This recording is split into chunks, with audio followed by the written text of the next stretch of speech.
I've known my business partner for 28 years, and in this video, I'm gonna tell you the 4 things you must keep in mind if you're looking to bring on or audit a partnership for your training gym. My name is Mark Fisher. I am a co-founder of Business for Unicorns, and if you're interested in learning more about how we help training gym owners create more income, more impact, and more freedom, you're gonna wanna head over to businessforunicorns.com. So, true story, my business partner in both Mark Fisher Fitness and Business for Unicorns, Michael Keeler, we have been friends for 28 years. And we've had the good fortune of knowing each other for a long time. And in fact, we were friends for 17 solid years before we entered into a business arrangement. Now, this gives us some unusual advantages because frankly, we didn't really know what we were doing. And in retrospect, it actually could have been potentially a disaster, but in practice, it's worked out really well. I'm gonna give you some things that I've observed that are reflective of, I think, why things have worked well for us and what I've seen to be missing when things have exploded. So the 4 things you must have to have a successful business partnership are trust, similarities, differences, and communication skills.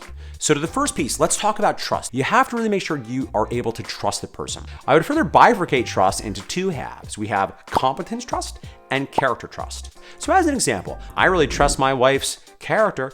I don't think my wife is stealing from me. However, if I were in need of a quadruple bypass, and I needed someone to go in my chest with a knife and cut my heart open and fix some stuff, I don't think I would trust my wife to do it. I don't know that my wife has competence as a heart surgeon.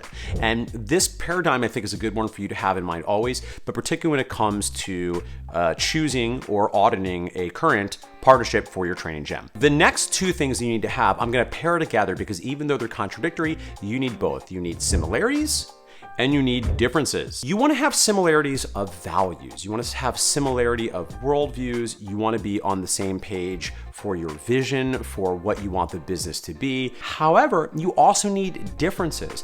Ideally, you have different personality styles, which by the way, makes you rife for conflict, which is why number 4, communication skills are so important. So the most common cliche mistake we see here in the land of training gyms is 2 trainers or buddies, they decide they're gonna open up a gym together. This might be okay. They're both potentially having similarities of values. Maybe they have money if you don't have money, or maybe you both need to put money in because you're looking to make a big pot. But ideally, they have different skills, they have different experiences, because when you both have similar skill sets, you're both trying to do the same thing, you're maybe stepping on each other's toes. So on the one hand, yes, you need to have similar values, maybe a similar worldview, but these differences of both skills and oftentimes personality styles can be very, very valuable. Now, admittedly, when you have different personality styles, you are going to inherently have conflict. You're going to see things differently and you're going to disagree a lot. And this is what's unusual. I want to unpack this because the most common thing that happens in meetings with Keeler and myself is we bring forth every week a list of things we want to talk, ideas we have, issues we're working on, things we want feedback on, and we usually disagree on everything. It's not conflict in the sense of, oh, it's like very tense now. We disagree. Oh my goodness, we're really, really fighting. It's not like that at all. Because if Keeler disagrees with me on something, or I like to think if I disagree with him on something, it makes us pause in our track and be like, well, you're smart. Why? I completely disagree with you. I think you're absolutely wrong, but now I'm taken aback because you're so intelligent. So what am I missing?